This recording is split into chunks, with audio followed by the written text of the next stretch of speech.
Hi, everybody. It's Alex Jarett again with Technology Executives Club. And today's presentation is called Pragmatic Applications of AI and Agentic AI with Joseph Rose, president of JBS Dev. Hey, Joe, how are you? Good, living the dream. How are you? That's a beautiful thing. It's great to have you here, and we appreciate you doing this. Glad to be here. Let me just say this one thing, and then we'll get started. So, everybody, if you enjoy this, be sure and watch this and all of our other videos at technologyexecutivesclub.com. So everybody, just so you know a little about Joe. Joe, you're the president of JBS Dev, which is a strategic technology partner with a team of full-time industry-leading developers, engineers, and architects working remotely across the United States. And the thing that I was really impressed with you when you gave this presentation at our recent summit is that you've really lived it. You grew up in the ranks as a developer, right? And I learned more about the projects I was working on, wine and women's fashion, than I ever care to admit. It's what you do when you're on these projects, right? You roll up your sleeves and you really get into the thick of it. Absolutely. Yeah, that's great. And just so everybody knows, Joe is one of our keynote speakers at our recent AI in the Enterprise Summit. You got really high ratings.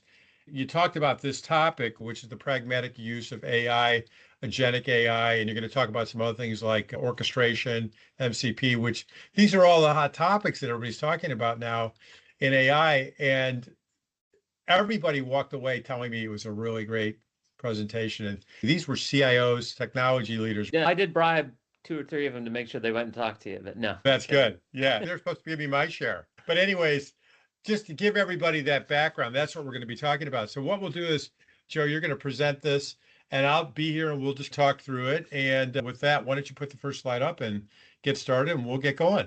Sure, let's do it. So again, I'm with the JBS Dev, strategic technology experts. We have really 6 main areas of expertise. I'm not going to read the slide to you because that's a pet peeve of mine, so I'll let you read that on your own time. And then again, thank you for the introduction. So I think we can skip that part.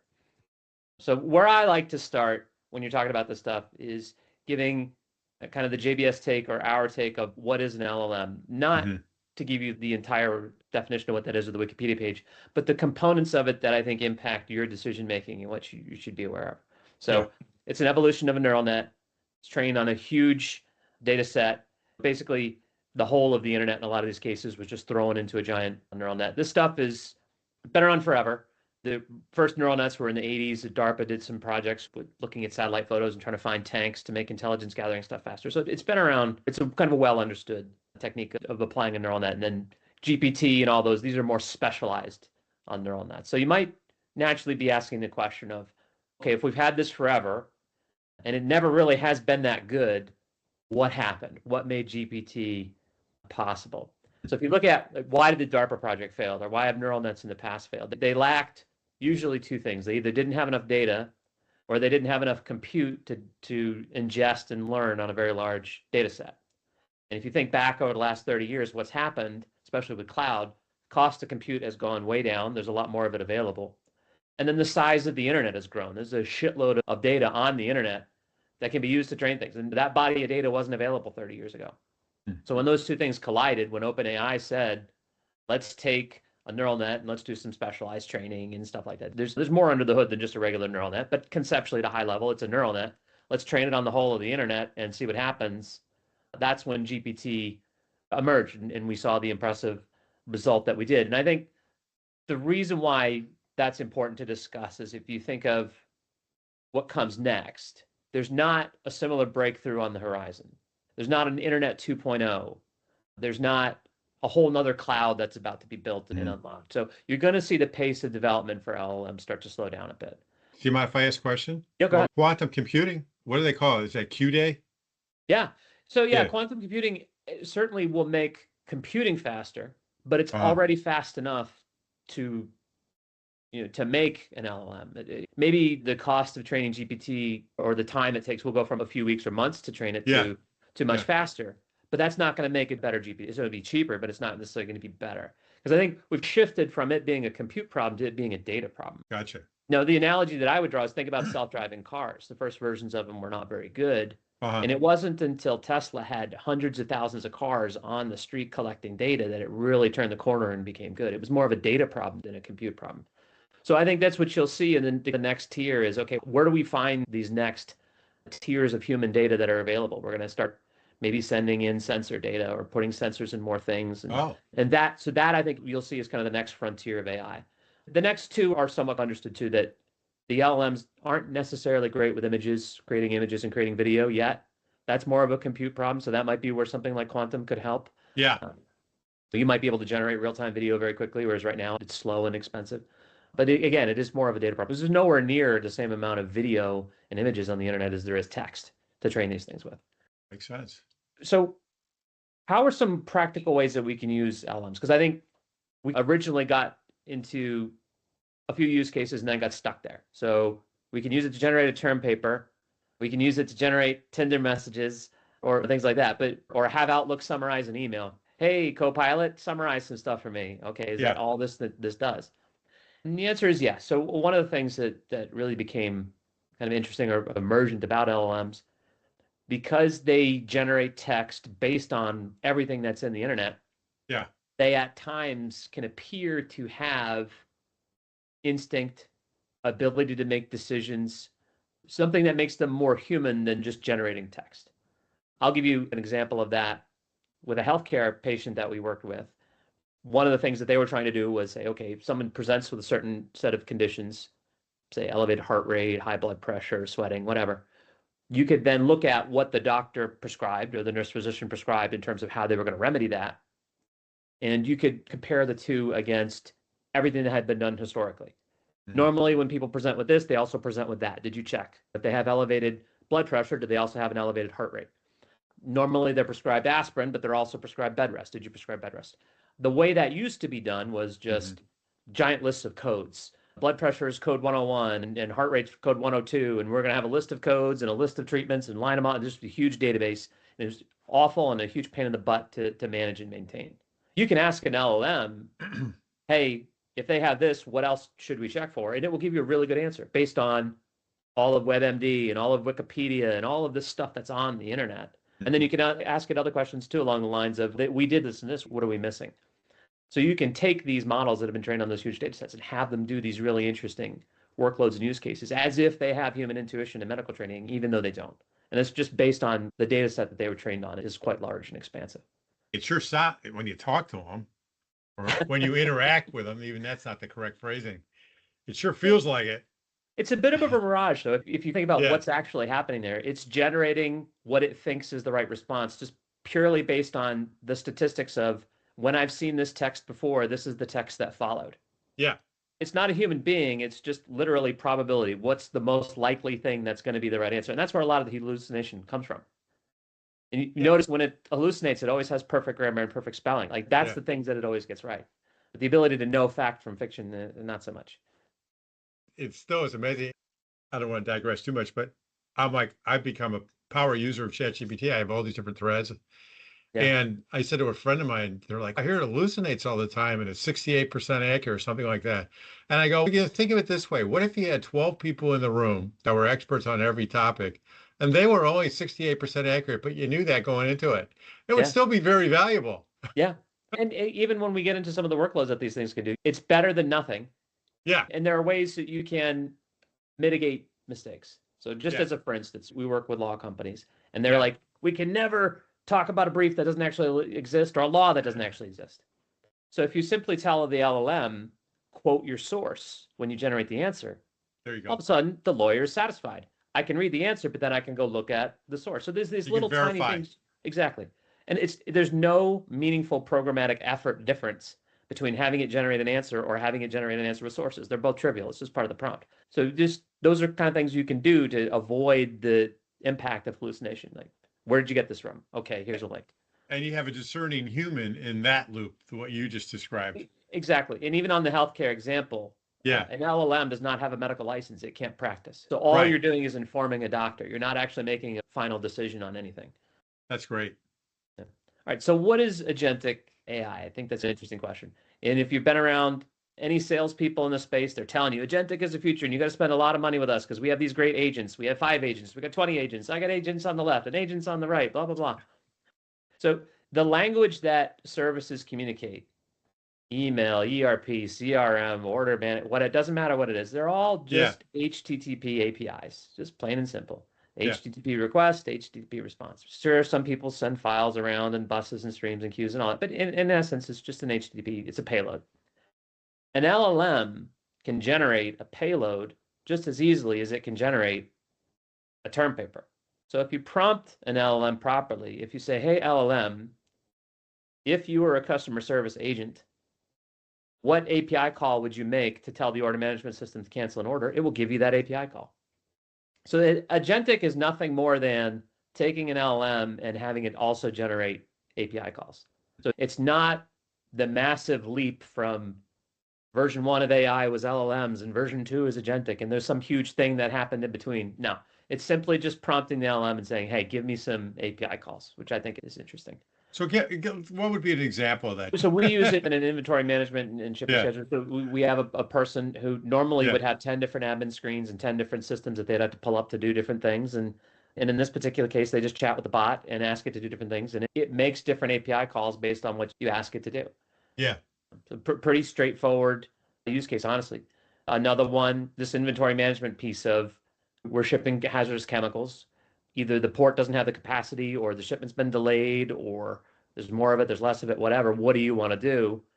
And give the LLM the answer. And then it can go make those API calls for you. Instead of having a programmer write them all by hand, one at a time, and putting different buttons all over the dashboard and having to put in the parameters and all that, it's filling in all that. Here's the order number to put in the API call. And here's when you should move the order to, or whatever, cancel the transfer. So it does a really good job of, from an automation perspective, filling in gaps that a programmer would normally have to do by hand. So before you jump, so what I'm seeing here are these scenarios where it's gathering the information, and then instead of having the programmer ahead of time determine here's all the scenarios, it now can just talk to its human, its person, and the person can say, this is what you should do. And okay, I'll go do it. Yeah. Right. Or present a series of fixed options to the user and have them pick which one they want. Yeah. Gotcha. So, yeah, it's essentially what it can do. So it's not going to replace the human element per se, but it's just going to make that interaction a lot faster. One of the lessons we learned, if you look at what this is on the screen, this is actually just a screenshot of Slack. Every company that tries to sell you an agent wants you to use their web portal and log in here, blah, blah, blah. When we're doing it, it's just, hey, do you use Teams? Let's integrate with your Teams. Do you use Slack? Let's integrate with your Slack. Don't make the agent harder to talk to than anyone else in the business. And that's when people actually start using it. Oh, that makes a lot of sense. So in your scenario, the way you implement it is it's almost like it's just another person. It's another contact. It's another, it's a contact. That's the phrase. Exactly. It's another contact in the contact list, and you pull that thing up and message back and forth and go from there. So it works out really well that way. Gotcha. All right. So the old school way of programming that was a pain in the butt. So you're familiar with the term prompt engineering, or you're basically manufacturing a prompt to make an LLM do a certain thing. You would have to do this really long drawn out prompt. As a customer service representative, you have access to this API. Here is the spec for the API. Here's how you make the call. Here's what the response will be, so on and so on. Very tedious. OpenAI and Google and all these companies are working together on this concept called MCP, Model Control Protocol, where you can simply say, here's my API, put the server in front of it, which all it does is just like look at the documentation of what the calls are, and then presents that to the LLM automatically. And then all of a sudden it knows about all of the API calls that it can make. So where that's really powerful is if in your enterprise organization, you have an email server, you have an ERP, you have different services that can do different things. If you wire up an MCP layer on top of them, you can have different agents through MCP automatically know what those capabilities are and how to call those APIs without having to do all of that prompt engineering, which is a huge pain in the butt. I think it's a pretty cool unlock. It's very cool. By the way, when I see MCP, I think of Tron. You had the other movie reference, the Master Control. I can't help myself. I think, oh my God, it's actually happening. The amount of times I said Master before I glommed onto Model. Yeah, no, I'm right there with you. Go ahead. But I also think this is good to think about, because there's going to be in your enterprise a pressure to make sure that all of your services are API enabled and they have MCP in front of them so that these agents and these agentic workloads can be stood up. So it's something you got to be aware of and be moving towards. If you are old school and you don't have APIs and you're just moving files around, you're going to fall behind, because people who are API driven are going to have an easier time of automating and implementing agents in their ecosystem than you are. That's a really good insight. So just to clean up your data, get the API set up. Exactly. And you as an IT leader have always said, We need to move to good services decomposition. We need to have good APIs and this and that. Yeah. And the business folks are usually like, we don't have the money to spend on that. Yeah. This is yet another arrow in the quiver of, hey, not only do we need it because it's the right thing to do, it also unlock agentic AI. And you're telling me we need AI and blah, blah, blah. This is what I need from you. I need the approval to update these systems and get them API enabled and so on and so forth. That's a great insight. So there are some kind of things to think about when you are getting ready for MCP for these AI workloads. Try to use a consistent API structure. That's just good health. The standard HTTP, also good health. The concept of on behalf of. So this is where it gets interesting. Normally, when you program an API, it's a developer. They're writing an integration, whether that be code or say like a MuleSoft snippet or something like that, TIBCO, and it never changes. They write that code, they deploy it, never changes. So you might say, okay, our TIBCO bus or our MuleSoft bus needs access to the order management system. We're going to create a system user. Here are the credentials. That's an admin user. It can do whatever it wants, but because the integration is hard-coded, you don't have the same security concerns because the integration is never going to change. The LLMs can do whatever they want. So your API needs to be aware of who is asking the LLM to do this. If it's a customer service rep, I'll let you cancel any order. If it's a user, they should only be allowed to cancel their own orders. So the APIs need to have that who is asking as part of how they are implemented so that you're not giving out broader access than you should. And that's traditionally a layer of security that might be more than what is in the normal API. Because normally you're relying on, hey, all these integrations are hard-coded and security is built into the integration layer. You don't necessarily need the API layer. So that's something to consider. And that's that on behalf of concept. Can I ask you a question on that? Yeah, go ahead. If you back up. On the behalf of, did that mean a hacker could get in there and? If you don't do that dumb properly, question. Yeah. No, if you don't do that properly and you say, hey, I'd like to cancel my order. Okay, what order is it? 1, 2, 3, 4, 5. That could be your order, not mine. And the agent could still cancel it. Gotcha. Yeah. So you can use a hacker who kind of tests the boundaries of what kind of logic did you put in and can do that. Yeah. And it's not as glitzy as disregard your previous instructions kind of stuff. You're just saying, hey, cancel this order instead of that one, right? Yeah. So another problem that we see a lot of times with these agentic workloads is if you give an LLM raw access, just say, hey, LLM, here's the database, have at it. Or LLM, here's the raw APIs that let you do whatever you want. LLMs, by their very nature, are non-deterministic. They're never going to do the same thing twice. I shouldn't say that. There's a possibility that they won't do the same thing twice. There's always that element of randomness. And so you can have a prompt that says, make sure you get insurance before you allow someone to purchase a car. Verify the insurance, verify the driver's license. There's a non-zero probability that the LLM will disregard that prompt and just issue that sale of that car anyway. Because they don't have to follow the prompt. There's not a hard requirement because, again, what they're doing is generating text that they think is probably correct. It is not a hard-coded rules-based system like we are all used to. Yeah. So for hard-coded rules, things that have to happen, make sure you have a driver's license, make sure you have insurance before you issue a title or a car. Those should be in the API level. Don't let the LLM be responsible for that. Do it in the API level so that they cannot be broken and constraints can be avoided. So it's one lesson we learned along the way. Because everyone kind of starts with that same naive approach of hook it up bare metal to the database and then just put all the logic in the prompt and it will work. No, disaster. Well, when you see people talking about this stuff, it sounds like that. We're going to put the MCP and then just agentic AI to everything and it's going to be an autonomous enterprise. That's what it sounds like when you listen to these ads. It's very powerful and it could do that. Yeah. But you would also say, okay, if you let a human have raw access to the database, every now and then they're going to make a mistake. Yeah. And so you don't give humans raw access to database. You put things in front between the human and the database that enforce constraints. So you have to think of the LLM not as this infallible computer, but more of a human that can make mistakes. So you have to have layers in between that prevent those kind of things from happening. So this is the type of architecture that does that, basically. Correct. Yeah, enforce those constraints at the business level, not in the prompt. Got it. That's great. So common misconceptions that we hit along the way, like, if you ask yourself, how do these projects fail? Why do they go sideways? There's some studies that show that the majority of AI projects don't deliver value and fail, which is crazy to think about. How does that happen? Part of it is, you think every LLM project, because AI results are miraculous, it needs to cost $10 million.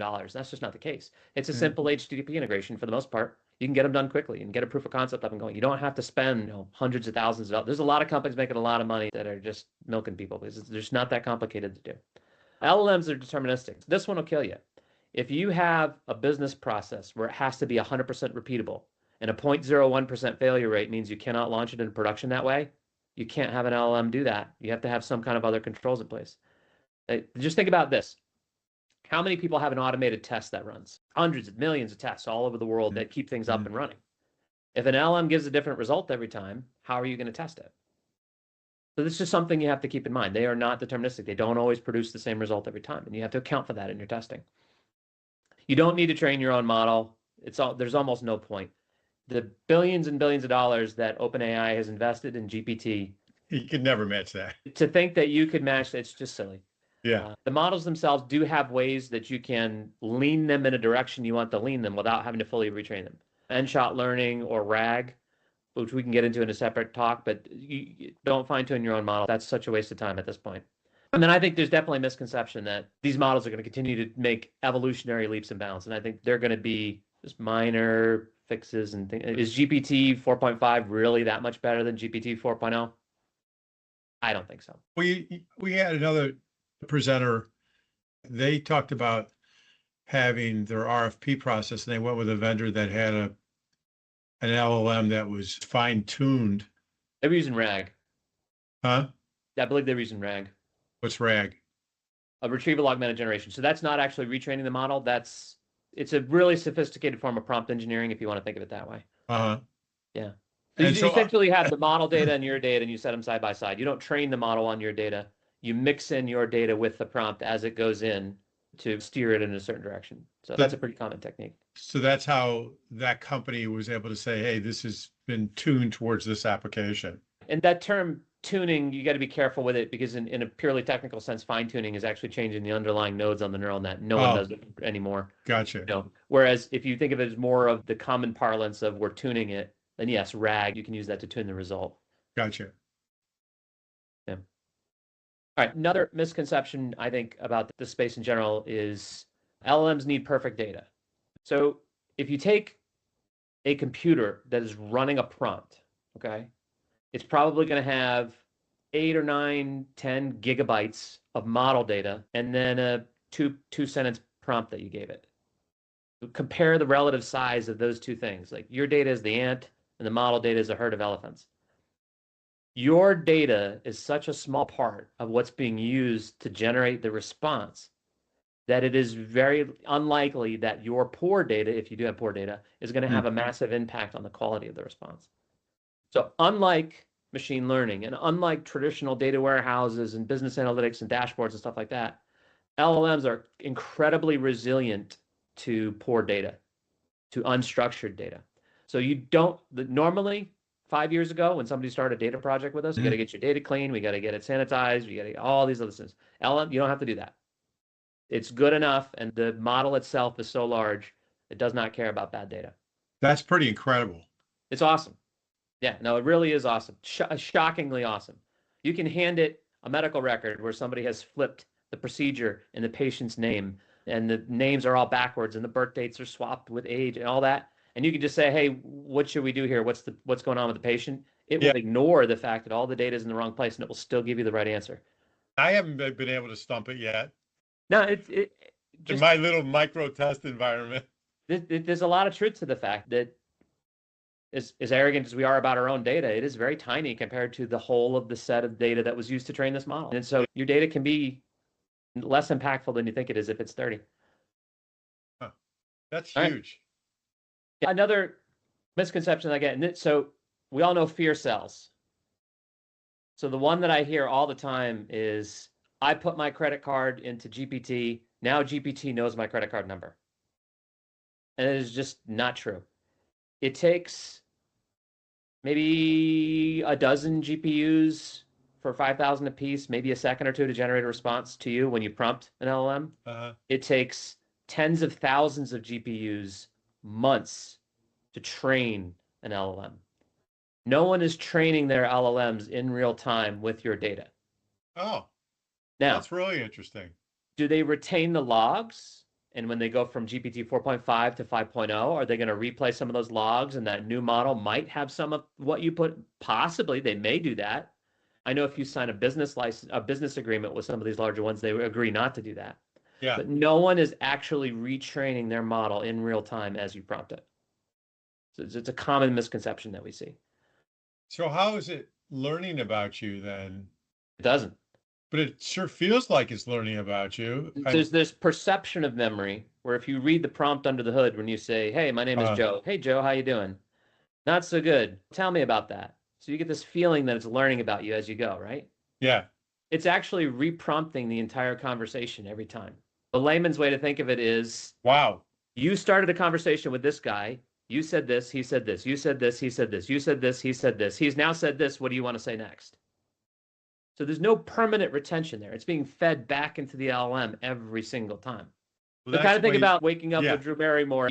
I was just going to say, it's like how many first dates? It's like that first dates movie. So every time you ask another question of the LLM, it's like waking up in the morning. Oh, that's what the picture is. Exactly. That's what happens. So it gives the impression or the appearance that it has this permanent memory, and it's just not true. That's really interesting. Yeah. Hey, fear sells though. You can't let people put your data into an LLM because it immediately becomes available to everyone on the internet, and you need to buy our software that will prevent that from happening. And it's just not true. Now, the only way that will happen is, again, if they take the logs of what you sent and the next version of GPT they put out, they take your logs and replay them in there. And I don't think a lot of companies I don't think OpenAI is doing that, especially because it would violate the licensing agreement. So what are some trends we're seeing? For an LLM to be useful, it really has to work with your systems. Everyone's selling, we took our system and we implemented an LLM, and now you could pay us more money to use our LLM in our system. That's not really helpful. You want an LLM in your data center, calling your systems, doing your workloads, and so on. I suspect that in a few years' time, when this become more normal, people understand it better, they'll think of the LLM just like they think of an email server. I have one in-house. It does certain things. I ask it to do certain things. Not, I'm going to pay that guy to send emails on my behalf, and I'm going to pay that guy to send emails on my behalf, and I'm going to pay that. It's under the hood, it really is such a simple capability in that you send it an HTTP payload to generate some text. The modular architecture, again, that was just moving away from the fine-tuning stuff, and we covered that earlier. MCP, we talked about. Task-specific LLM solutions. So this is cool.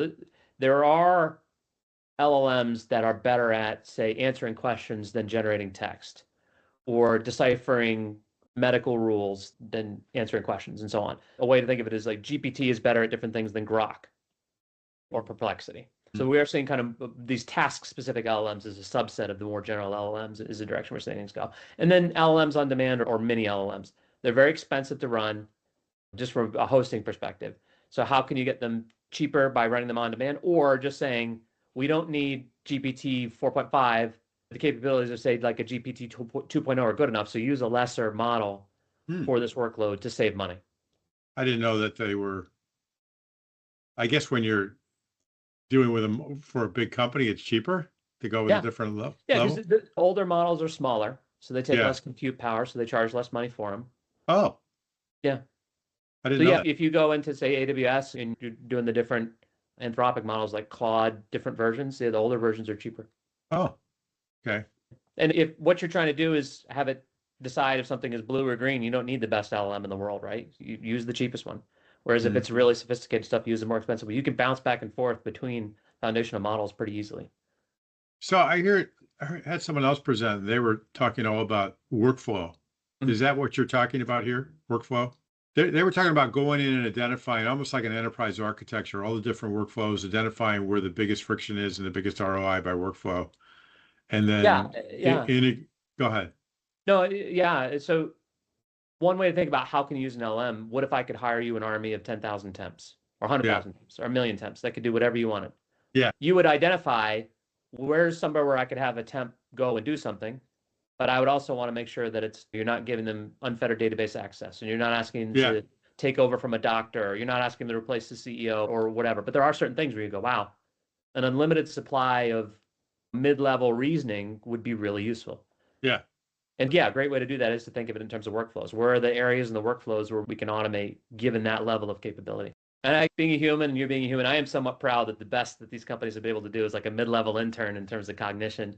using tens of thousands of servers. One day they'll get a pocket calculator that's smarter than you and I, but we're not quite there yet. I just heard Eric Schmidt talk about general AI going to be around the next couple of years. So that I would argue against simply because I think you have a data problem. In terms of generating text, you have the whole of the internet. In terms of, say, the ability to stand up out of a chair and walk, where do we have the body of data that we would train an LLM on how to move legs? It just doesn't exist. So again, I don't think it's a compute issue for AGI. I think it's more of a data issue. Oh, that's right. But then you see these robot dogs and all these things doing these things. Yeah, just go kick it and see. Yeah, there's a guy, again, there's that influencer that does that. Have you seen this one? It's where he beat the heck out of this thing. I'm not going to say all the things he did on this video, but yeah, no, but just crazy. Think of a different part of general human intelligence that you try to duplicate. Say, the ability to feel an emotion. Yeah. What massive internet-sized data set do we have to train an AI? Yeah, it's not there. But so I think that's where the frontier is going to be. There's people are going to start to say, okay, how do we collect this data? How do we get this data so we can train these LLMs with it? And then it just becomes a systems issue. We're trying to replicate this part of human cognition. Okay, where's the data? There's the LLM with that data. We train it. Okay, that system's done. So if we think of it that way, we've got image recognition. We've got generating speech. So we've got some of the general systems ready to go. I see what you're saying. But over time, we'll develop more as we develop the data to train them. Because even think about the human brain is segmented into different capabilities, right? It's not just the whole human brain does everything. There's specialty pieces in different areas. Yeah, I could talk to you about a lot of different topics, but real quickly on this topic, if you think of companions, aren't they recording emotions? Aren't they basically doing that? They're generating text that evokes an emotion. Yeah, and can't they then record the responses while they're doing it? But you would never, an LLM would never know, like, now would be an appropriate time to hug someone. Like, they could generate the text, but they wouldn't know that physical comfort would be good for this emotional state because there's no body of data necessarily that would show them that. Maybe somebody has written about it and they might know about it that way, but the actual sensation of having felt comfort by someone hugging you, they would never have felt that. But again, that's a data issue. Maybe we'll all be volunteering to get a lower price on Amazon Prime if we wear our emotions chip and send that data to Amazon so they can train their LLM with it. Yeah, right now it's going to be the glasses that we're talking to. There you go. Yeah. So again, that's another great example of the more data sources that are available, the more cool things we'll be able to build and train with it. Yeah. Yeah. It's amazing when you talk about these things, you make them sound so straightforward, then I can start to see all the connections. Yeah. I think there is a certain amount of mysticism that people have granted this when it produces awesome results, but it's not. Yeah. It wasn't Einstein discovering relativity, time slows down the faster you go, or anything like that. It was just, we found a big data set and we ran it against some stuff that all the Google PhDs who made the training faster and tweaked into the algorithms are probably pulling their hair out. Oh, what a jerk. He's completely undervaluing what we did. But it was all an incremental, breakthrough in a sense. Yeah. Someone had to figure out those algorithms that it could guess correctly, 68% or more, or whatever the actual stat is, right? No, I would say they've been evolved over time. Like the fundamental concept of having a node that's trained has been around, like I said, for 30 years. Yeah. There's been a lot of very specific advancements in how you make the things train faster and with less data and such. But again, very incremental. Yeah, so I think that's the presentation in a nutshell. Hopefully everyone found that interesting. I did. I think it was great. I could sit here and talk to you about things for an hour. I know. When you present this in front of a group of technology leaders, what are the top 2 or 3 questions that you get? There's obviously tremendous pressure on everyone to implement this stuff. Yeah.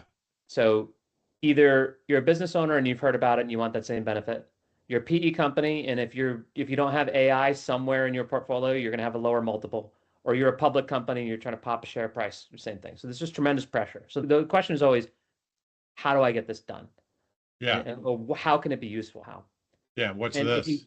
Exactly. If you take some of what I brought up in the misconceptions about how easy it is to implement these workloads, you can literally try 2 or 3 different things a day with simple, pragmatic proof of concepts to see if they can automate a workflow and then find one that works and then implement it. It does not have to be, we're going to find an AI vendor. We're going to do a 30-day discovery. We're going to do a 180-day proof of concept. It doesn't have to be a $10 million thing. No, because again, it's just HTTP. And any developer who tells you that HTTP implementations take months or years, they're just sandbagging. And so you can take some of your data and throw up a sample use case and see if it works pretty quickly. A lot of times we do. What about this scenario? I like the concept of workflows and friction. If you know your company, you know what business processes either cost you the most to serve up Yeah. or produce the most revenue. Okay, we know That's where always a our great start. Yeah. yeah, we know where our expenses are, and we know like this guy, whenever we get into this process, it always bogs us down. Yeah. You can figure that out, and those processes are probably the most tedious that humans are having a challenging time. It's almost like you could do it without making all the calls, but put the LLM in as a team member with the humans and then say, hey, stage one is just to see if there's an advantage. And stage two is then to start making these calls that you're talking about. Is that too simple of No, logic? not at all. You laid it out really well. And there's Yeah. really two areas in which that can alleviate, right? One is it can be difficult for a human being to have to log into 10 different things and do 10 different things. And LLMs Yeah. can do that. The other is sometimes you want to automate the decision-making process. If you have a human being who's reviewing 10,000 things a day, if the LLM can review 8,000 of those accurately and flag 2,000 for escalation, you 5x the amount of work that human being can do in conjunction with that AI. So it's one of the two. You're either automating the doing of something, and that's more agentic, or the decision making, and that's more of a traditional AI type of approach. That's really interesting. Distribution, you hit the nail on the head with that example. That's supply chain and distribution, that's a perfect scenario for that. Because routes are changing all the time, inventory is changing all the time. You order something from your traditional vendor, you don't even know if they got it in stock. Especially if You it's any know, type of controlled thing. If you're ordering medical supplies or if you're ordering, you yeah, say even alcohol. You yeah, change the delivery date on alcohol, that signature is required to deliver alcohol. You got to inform the user. And do you want to delay? Do you want to have it held at the FedEx store? Whatever. Like even that kind of stuff is a huge pain in the butt for some companies where they're having human beings reach out to other human beings and say, your shipment is delayed. What do you want us to do? LLM could do that, no problem. yeah. And I think the other big insight we got from the conference was start with the business problem, right? Yeah. Yeah. That obviously true, right? Otherwise, what did you build it for? Yeah.